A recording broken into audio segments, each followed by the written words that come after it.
Welcome to Words with Bill Uncle. Good to see you again. Today we're going to look at one major emotion and feeling, and that is the feeling of anger. We've looked at anger, but today I want to look at an anger thermometer. I want to look at two sides of our anger. One is the way in which we express anger actively. On the other side of the thermometer, you might say, is how we express anger passively. So passive anger versus active anger. So we're going to go up the thermometer, and as we go up the thermometer, you'll see how it escalates as we go higher and higher, just like you would temperature in a thermometer. So on the passive side, we'll start right at the bottom. And the first one that I want to talk about is silence. You've heard someone giving you the silent treatment, right? Silence is often a sign of anger. Someone came into the office the other day and they were very quiet, and I said, "You're awfully silent and quiet. What's bothering you?" "Oh, nothing," they said. "I'm fine, thank you." But I already caught them. I knew they were upset. I knew they were angry about something because of their silence. You could even feel the silence. So one of the first signs of anger is silence, or the silent treatment. Then there's one a little higher. It's called annoyance or annoyed. You know, when people get a little fidgety and they're fussy and they're annoyed because of something someone has said or done or something, and yes, if I were to ask, "Are you angry?" They say, No, I'm just annoyed." I said, "Well, then you're angry." Because annoyance is at the bottom of the line, but it's the doorway into becoming angry. And then, of course, we go a little higher, and the next one is irritated. I'm not comfortable. I'm irritated. And then we might become frustrated. "Oh, nothing's going my way. I am totally frustrated." And then we get a little higher and we get exasperated. Oh my. You think you're getting high on the scale? Not yet. Exasperation is still fairly low down. Then if we switch over to the active side, by the time we're exasperated or maybe even frustrated, we begin to show it actively, our anger actively, such as becoming critical. You know, we may have been fairly modest in our attitudes and things, but suddenly we're beginning to criticize everything.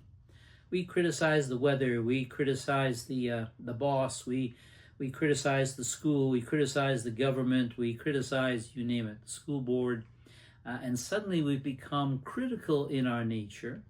We may not even notice it, but our friends do, our colleagues do, because they kind of distance themselves from us. And then we get to sarcasm. Oh, now this is a nasty one. I know many comedians use sarcasm as their maybe number one subject for their comedy shows. But sarcasm is showing anger towards somebody. You're saying it in a sarcastic way. Sarcasm, for instance, is the open door to things like racism. In sarcasm, we may pick on somebody because of their color or their language or their ethnicity, and we think it's okay, we'll get away with it because we're just being funny. I was only joking. But sarcasm is the open door to things like racism and prejudice. Well, frustration, exasperation on the one side, ridicule, we begin to ridicule people. We begin to then gossip. If we're not getting our way with somebody, we'll begin to gossip about them. And usually gossip is negative. And we'll pass it around. "Oh, look at so-and-so, the way they do their hair, or so-and-so, the way they dress." And often we gossip about external things. But ultimately what we are angry at them for something, maybe even bigger. Then, of course, there are things like jealousy. Things like where we humiliate people, we put them down. I remember a husband saying to his wife in my presence, "Well, You can't cook worth anything. You know, even when you boil water, it burns. That was a very sarcastic comment about his wife's ability to cook. Jealousy, disgust. Sometimes we provoke. We purposely try to get somebody to get into an argument with us or get angry. We're getting higher on that scale now. Disgust, infuriation. We ostracize. We cut people off. Maybe we want to take revenge. Get back, payback. Slander, we put people down. We incite people into arguments or fights. We get repulsed. We say, I don't want anything to do with you, and we turn them out of our community. We might even get to a point where we damage things, damage other people's property. We break our wife's favorite teacup on the floor. What's the message? The message is, this time it was the teacup, next time it will be you. Well, we may even get into beating somebody up or taking physical action. But there's one here I want to emphasize, and we'll talk more about it later, and that's unforgiveness. As we get angry, we become unforgiving in our attitude toward people. I will never forgive. If we don't say it out loud, we're saying it to ourselves. And the person we're making a prisoner at that time is ourselves.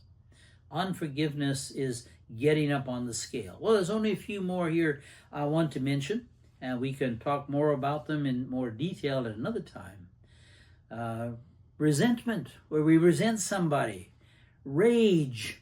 Whoa, now I'm getting angry. My face is red. My fist is ready to go.